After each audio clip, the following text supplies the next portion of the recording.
इस वीडियो में हम लोग विटिलाइगो, जिसे ल्यूकोडर्मा भी बोला जाता है, हिंदी में चरक बोला जाता है, उसके ट्रीटमेंट के बारे में बात करेंगे। यह एक ऐसी डिजीज़ है जिसको भी ये परेशानी हो जाती है वो बहुत ही ज़्यादा मन से दुखी हो जाता है, बहुत ही ज़्यादा डिप्रेस्ड हो जाता है, अपने लाइफ में मतलब एक तरह से पर्पज़ लोग खो देते हैं, बहुत ज़्यादा पैनिक हो जाते हैं, बहुत ही ज़्यादा ट्रॉमेटाइज हो जाते हैं। और ये बीमारी ज़्यादा ट्रॉमेटाइजिंग अपने इंडियन सोसाइटी या जो लोग काले स्किन के लोग हैं उन लोगों में और ज़्यादा ये मेंटल ट्रॉमा पहुंचाती है। तो ये जो बीमारी है ये कोई ऐसी बीमारी नहीं है कि जिसमें व्यक्ति को किसी प्रकार का लक्षण हो, जैसे कोई खुजली, जलन, इस तरह का दर्द, इस तरह की कोई ऐसी परेशानी इस बीमारी में नहीं देखने को मिलती है। ये प्योर कॉस्मेटिक, और कॉस्मेटिक के साथ साथ यह एक सोशल, बहुत बड़ी सामाजिक बीमारी है। इसमें पीड़ित व्यक्तियों को लोग हे दृष्टि से देखते हैं, उसके घर पे आना जाना बंद कर देते हैं, उससे मित्रता तोड़ देते हैं लोगों के मन में डर रहता है कि उन्हें भी फैल जाएगा, उसके घर में किसी तरह का रिश्ता करने से कतराते हैं। यहाँ तक कि इस तरह के भी इंसिडेंट सामने आए हैं कि उस गली से भी आना जाना कुछ लोग बंद कर देते हैं। मतलब कि जैसे उस गली में घर है तो उधर से रास्ता न लेकर के दूसरे ज़्यादा, मतलब इतना ज़्यादा इस बीमारी में डिस्क्रिमिनेशन देखने को मिलता है। एक बहुत ही दुखद एक्सपीरियंस मैं शेयर करने की कोशिश करूँगा। रिसेंटली एक फीमेल पेशेंट, मैरिड पेशेंट, वो हमारे क्लिनिक पे विज़िट की। तो उस पेशेंट के 2 बच्चे थे, लेकिन जो हस्बैंड की फैमिली के लोग थे तो उन्होंने उसको अपने घर से निकाल दिया था। 1 साल से वो अपने बच्चों से दूर है, अपने मदर के घर पे रह रही हैं। और हस्बैंड और हस्बैंड के मदर, फादर या हस्बैंड के जो फैमिली वाले हैं, जिसे ससुराल के लोग बोला जाए, तो ये लोग उसको घर पे आने नहीं दे रहे हैं, बच्चों से भी नहीं मिलने दे रहे हैं, और बिल्कुल ही उसे घर से बाहर निकाल दिया है। और हस्बैंड अब दूसरी मैरिज भी करने की प्लानिंग कर रहा है, और बच्चों से भी नहीं मिलने दे रहा है कि बच्चों को भी ये बीमारी न फैल जाए। तो इतना ज़्यादा मेंटल पेन और ट्रॉमा इस बीमारी को लेकर के सोसाइटी में है। तो आप समझ सकते हैं कि ये कितनी ही एक तरह से सोशली डेंजरस बीमारी है। तो अभी जो है एलोपैथिक पद्धति में इसके बहुत सारे ट्रीटमेंट ऑप्शंस उपलब्ध हैं। तो जो ट्रीटमेंट की बात हम जब करेंगे तो विटिलाइगो को मोटा मोटा 2 कैटेगरी में हम लोग डिवाइड कर सकते हैं, सेगमेंटल विटिलाइगो और non segmental vitiligo. Segmental vitiligo means कि विटिलाइगो जो होता है एक पर्टिकुलर सेगमेंट में होगा। जैसे हमारी स्किन में बहुत सारे डर्मेटोम्स होते हैं, तो डर्मेटोम्स मतलब कि ऐसे सेगमेंट्स होते हैं, जैसे आपके छाती पे मल्टीपल पट्टी जैसे सेगमेंट होंगे, इसी तरह चेहरे में एक सेगमेंट होगा। तो एक हिस्से में ये विटिलाइगो पैचेस आते हैं इस बीमारी में, सेगमेंटल विटिलाइगो में। तो इसका ट्रीटमेंट बिल्कुल डिफरेंट होता है। नॉन सेगमेंटल विटिलाइगो में कहीं पर भी पैचेज आ सकते हैं। तो इसके ट्रीटमेंट में लगाने वाली दवाइयाँ हैं, खाने वाली दवाइयाँ हैं, धूप की थेरेपी हैं, ऐसे लेज़र की थेरेपी है, और सर्जरी भी ऑप्शंस में है। तो जो लगाने वाली दवाइयाँ उपलब्ध हैं बाज़ार में, सबसे ज़्यादा डॉक्टर आपका स्टीरॉयड ग्रुप की दवाइयाँ इस्तेमाल करता है। तो स्टीरॉयड में डिपेंडिंग ऑन कौन सी जगह पर आपकी बीमारी है उस हिसाब से पोटेंसी निर्धारित की जाती है। जैसे आपके चमड़ी मोटी है, हाथ पैर की स्किन है, तो वहाँ पर सुपर पोटेंट स्टीरॉयड्स जैसे क्लोबिटासोल यूज़ किया जा सकता है। शरीर की स्किन है तो वहाँ पर मोमेटासोन, जैसे आपके छाती पे है, आपके पेट पे है, तो वहाँ पर मिड पोटेंसी स्टीरॉयड यूज़ किए जा सकते हैं। चेहरे पर है आपके, तो वहाँ पर लो पोटेंसी स्टीरॉयड यूज़ किया जा सकता है, जैसे कि फ्लूटिकासोन।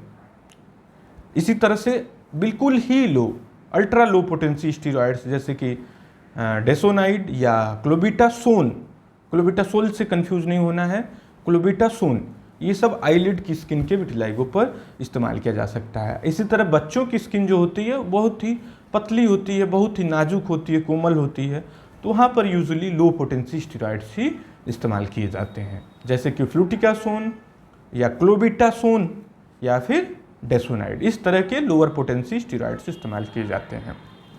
तो ये स्टेरॉइड्स क्रीम्स आपका डॉक्टर आपकी स्किन और आपकी बीमारी को ध्यान में रखते हुए कम समय या फिर लंबे समय के लिए दे सकता है। इसी तरह जो दूसरी बहुत ही ज़्यादा पॉपुलर क्रीम है वो है टैक्रोलिमस या पाइमेक्रोलिमस क्रीम। तो जो टैक्रोलिमस या पाइमेक्रोलिमस क्रीम होती है ये बहुत ही सेफ क्रीम मानी जाती है। इवन लंबे समय सालों साल लगाने पर भी इसके किसी तरह के विशेष साइड इफ़ेक्ट्स नहीं देखे गए हैं। टॉपिकल कॉर्टिकोस्टेरॉइड्स से किसी किसी में साइड इफ़ेक्ट्स देखे जाते हैं, जैसे कभी कभी स्ट्रेच मार्क बन जाता है, लेकिन टैक्रोलिमस या पाइमेक्रोलिमस क्रीम से किसी भी प्रकार का साइड इफ़ेक्ट लंबे समय तक नहीं देखा गया है।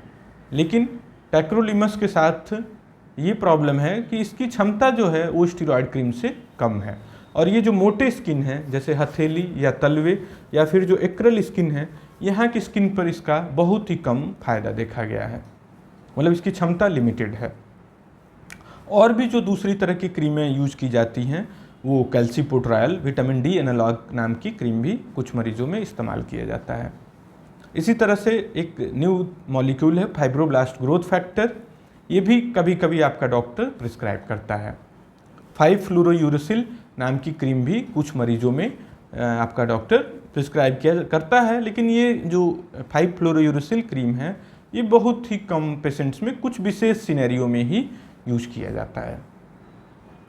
कुछ नई क्रीम्स अभी जो हैं धीरे धीरे डेवलप हो रही हैं, साइंस के द्वारा एक तरह से गिफ्ट माने, जो धीरे धीरे आ रही हैं, जैसे कि टोफासिटिनिब नाम की क्रीम अब धीरे धीरे अवेलेबल हो गई है अपने कंट्री में।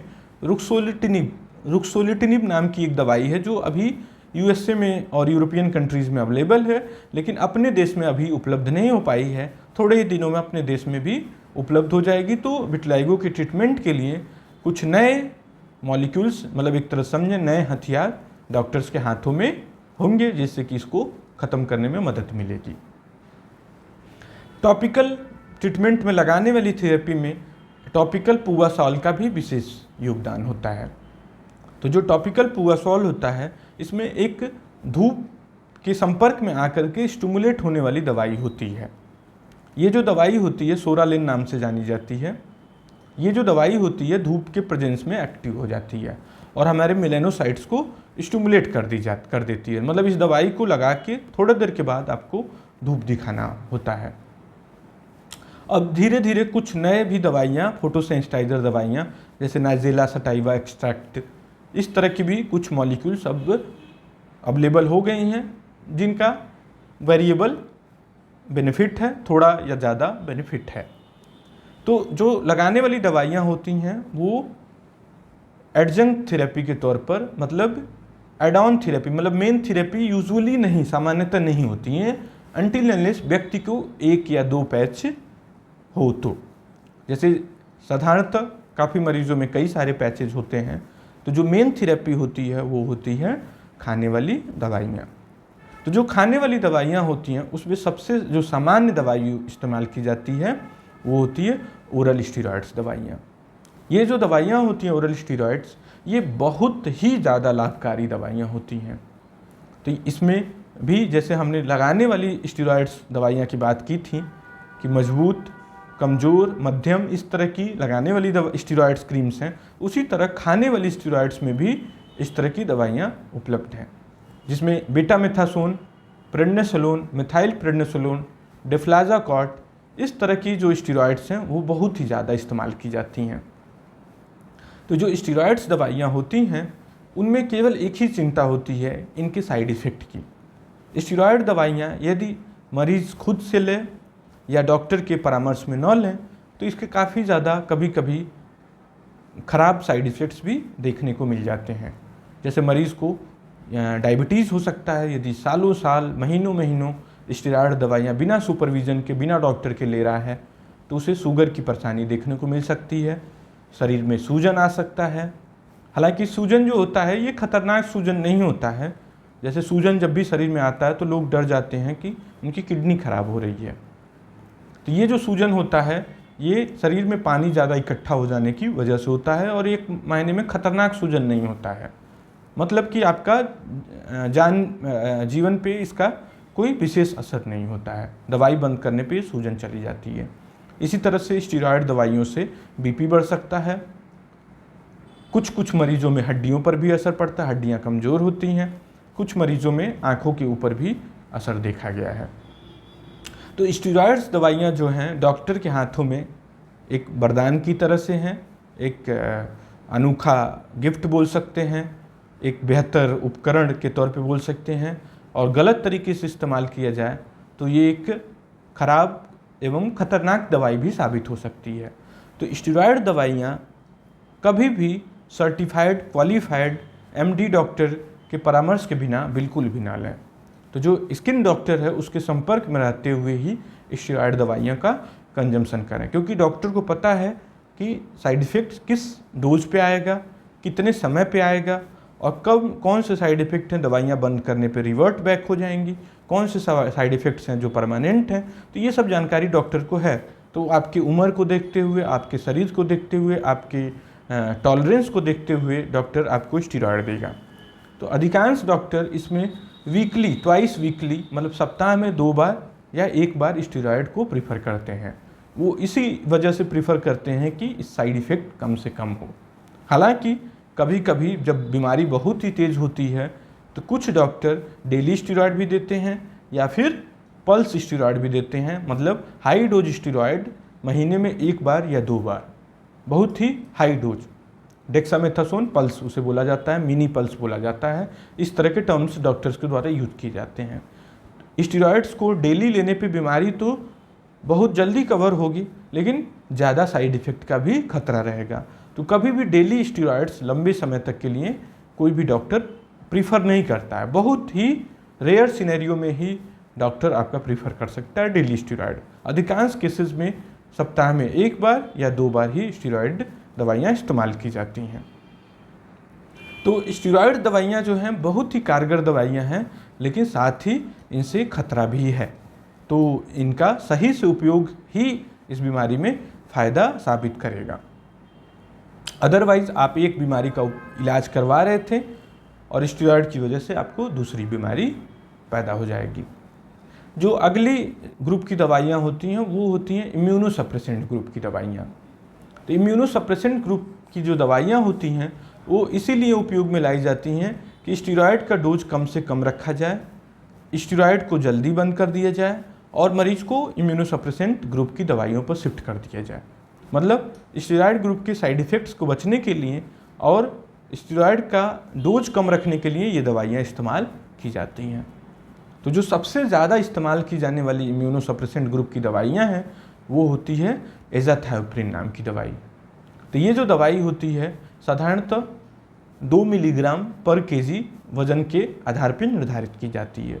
ये दवाई बहुत ही ज़्यादा सुरक्षित दवाई है। सालों साल देने पर भी मरीजों में साइड इफ़ेक्ट बहुत ही मिनिमल या लो या नहीं पाए जाते हैं। एक विशेष ग्रुप के पेशेंट होते हैं जिनमें TPMT थायोप्यूरिन मिथाइल ट्रांसफरेज नाम की एंजाइम डिफिशियंट होती है, उन्हीं मरीजों में ये दवाई साइड इफ़ेक्ट पैदा करती है। अदरवाइज़ ये बहुत ही ज़्यादा सुरक्षित दवाई पाई जाती है। लंबे समय तक इस्तेमाल करने पर भी इसका किसी प्रकार का कोई साइड इफ़ेक्ट नहीं देखा गया है। साथ ही ये दवाई बहुत ही ज़्यादा इफ़ेक्टिव भी पाई गई है और लंबे समय तक उपयोग करने पर इस दवाई के बहुत पॉजिटिव इम्पैक्ट पाए गए हैं।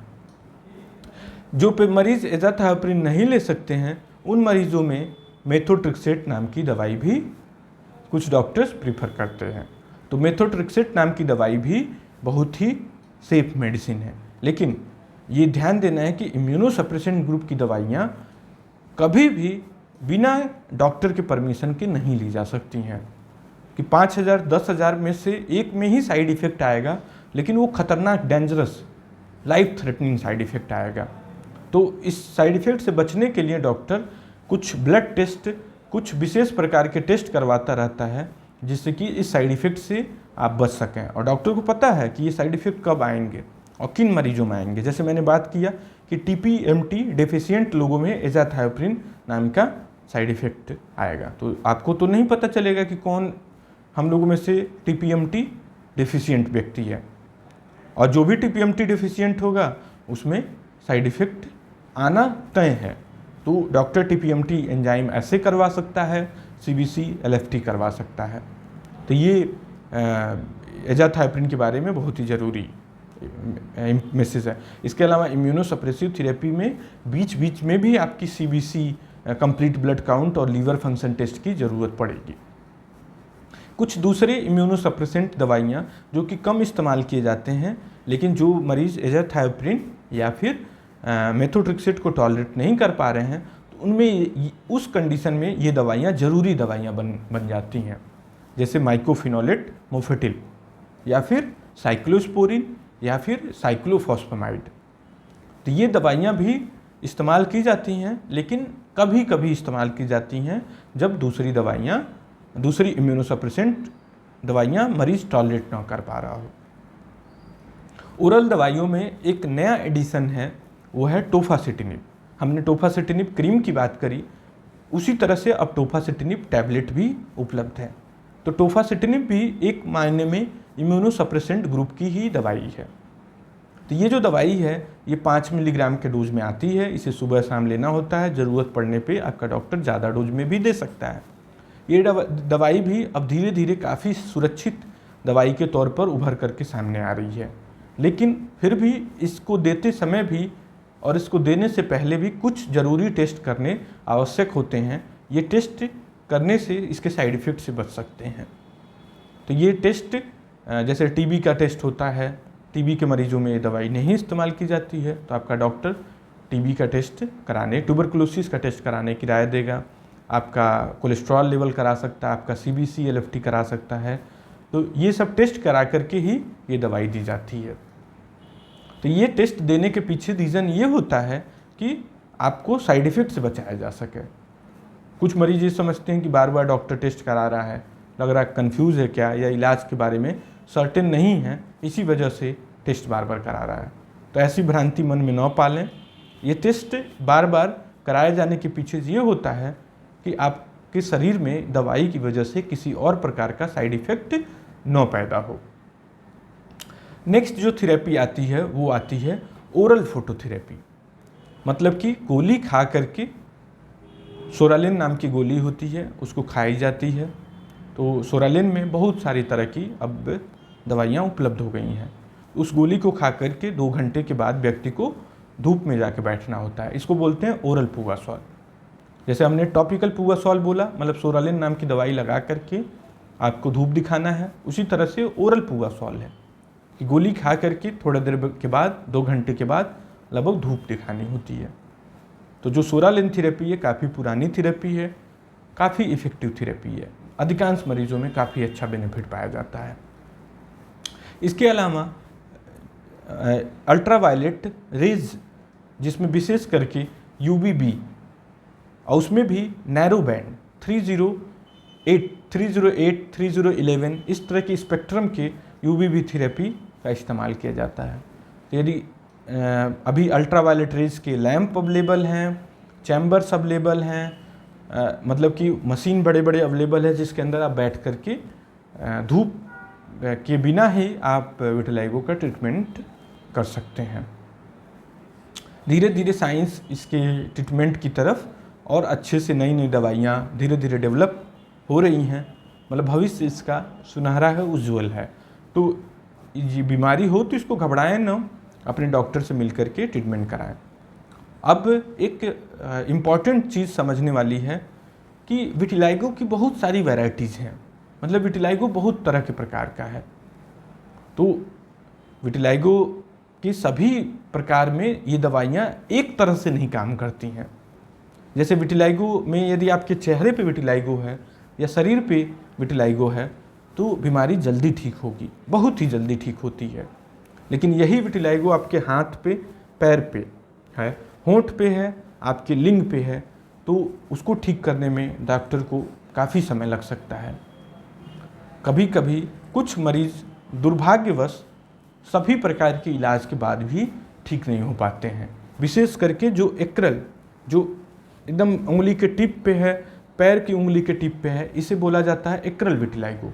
तो एक्रेल विटिलाइगो सबसे जटिल विटिलाइगो माना जाता है।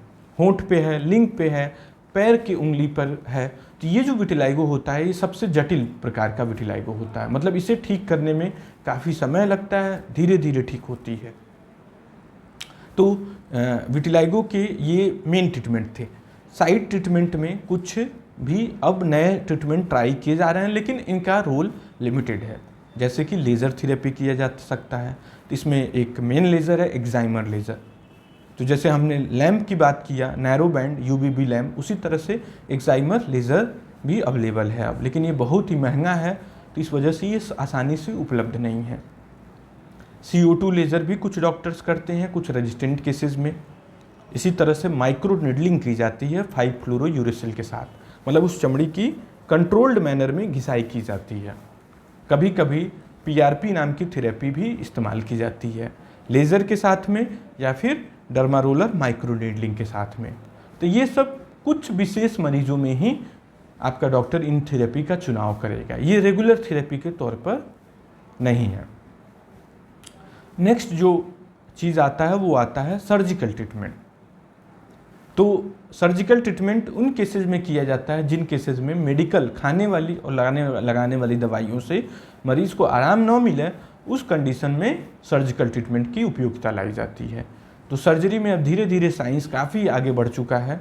पहले जो होती थी वो क्रूड सर्जरी होती थी, जैसे जांघ से स्किन काट करके सीधे जो सफ़ेद दाग वाली स्किन उसको काट करके वहाँ पे चिपका दिया। इसी तरह से बालों का प्रत्यारोपण किया जाता था, मतलब जैसे आपके जांघ की स्किन से, आपके सर की स्किन से बाल लेकर के आपके सफ़ेद निशान के पैचेज में बाल की रोपाई कर दी गई, तो उससे भी काफ़ी मरीजों में कलर आ जाता है। धीरे धीरे जैसे जैसे समय आगे बढ़ा, उसी तरह से सक्शन ब्लिस्टर ग्राफ्टिंग, जांघ में एक विशेष प्रकार के संयंत्र से स्किन ग्राफ्ट निकाले जाते हैं और उन स्किन ग्राफ्ट को विटिलाइगो की स्किन में एक मशीन के द्वारा साफ करके, जिसे डर्मा अब्रेजन बोला जाता है, उससे घिसाई करके जो सफ़ेद निशान है उसको हटा दिया जाता है और वहाँ पर जांघ से ली गई स्किन को लगा दिया जाता है। इससे ये होता है कि जांघ पर कड़े निशान नहीं पड़ते हैं, गंभीर निशान नहीं पड़ते हैं, मतलब जांघ पे वापस स्किन बन जाती है। तो 6 महीना साल भर बाद बहुत मुश्किल होता है पता लगा पाना कि चमड़ी यहाँ से ली भी गई थी। जो इसमें सर्जरी में एडवांस डेवलपमेंट है वो है non cultured epidermal cell suspension. यह एक बहुत ही एडवांस टेक्निक है। इसमें जांघ से थोड़ी सी स्किन ली जाती है और बड़े पैचेस पे, जैसे स्किन ली गई थोड़ी और पैचेस जो विटिलाइगो का पैच है वो ज़्यादा कवर कर लिया, मतलब आप थोड़ी स्किन लेकर के ग्राफ्ट को फैला करके जो मेलानोसाइट है उसका पेस्ट बना करके, जो रंग बनाने वाली कोशिकाएं हैं उनका पेस्ट बना करके आपने विटिलाइगो के पैच पे फैला दिया। यह एक बहुत ही एडवांस टेक्नोलॉजी है जो कि अभी कुछ जगहों पर ही उपलब्ध है अपने देश में, और ये अच्छी बात यह है कि ये अपनी क्लिनिक पर ये सर्जरी रोज़ाना बेसिस पे की जाती है, जो जिसे NCES बोला जाता है, non cultured epidermal cell suspension. तो इसकी खासियत यही है कि कम स्किन में ज़्यादा से ज़्यादा एरिया को कवर कर लिया जाए। तो धीरे धीरे डॉक्टर्स और साइंटिस्ट इसके रिसर्च में लगे हुए हैं, लेकिन सारी चीज़ों के बाद भी बहुत थोड़े से कुछ मरीज ऐसे हैं कि जो मरीज सारे चीज़ के बाद भी ठीक नहीं हो पाते हैं। तो ऐसी कंडीशन में बहुत ही मतलब एक तरह से दुर्भाग्य वाली चीज़ बोली जाए, और कुछ मरीज में दवाइयों का इस्तेमाल नहीं किया जा सकता है, तो उन कंडीशन में भी इलाज मुश्किल हो जाता है। जैसे एक डायबिटिक मरीज है, एक BP से ग्रसित मरीज है, शुगर का मरीज है, BP है उसको, तो उस कंडीशन में कई सारी दवाइयाँ चल ही नहीं पाती हैं। कोई बहुत ही वृद्ध मरीज है, तो जैसे एज ज़्यादा हो गया, तो उस कंडीशन में अब इम्यूनोसप्रेसेंट या स्टेरॉयड ग्रुप की दवाइयाँ इस्तेमाल नहीं की जा सकती हैं। तो जब खाने वाली मेन दवाइयाँ इस्तेमाल नहीं होंगी तो उस कंडीशन में इलाज बाधित होने लगता है।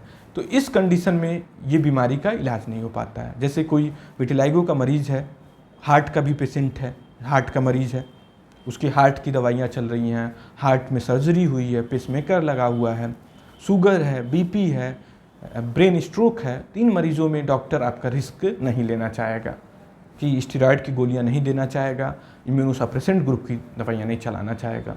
तो जब दवाइयां चलेंगी नहीं या दवाइयां कम पावर में चलेंगी तो इलाज बाधित हो जाएगा, इलाज में लंबा टाइम लगेगा, या कई बार कम जब दवाइयां दी जाएंगी तो बीमारी ठीक नहीं होगी। तो इसी वजह से एक सोसाइटी में नोशन बना हुआ है कि विटिलाइगो ठीक नहीं होती है। तो जब इलाज चलेगा ही नहीं तो बीमारी ठीक होने की संभावना नहीं है। तो यदि कोई स्वस्थ मरीज हो, कम उम्र का मरीज हो, तो उसमें ठीक करना ईजी होता है।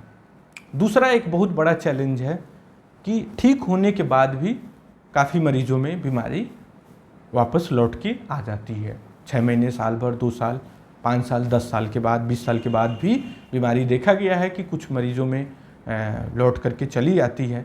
तो ऐसे कंडीशन में फिर से इलाज की ज़रूरत पड़ती है।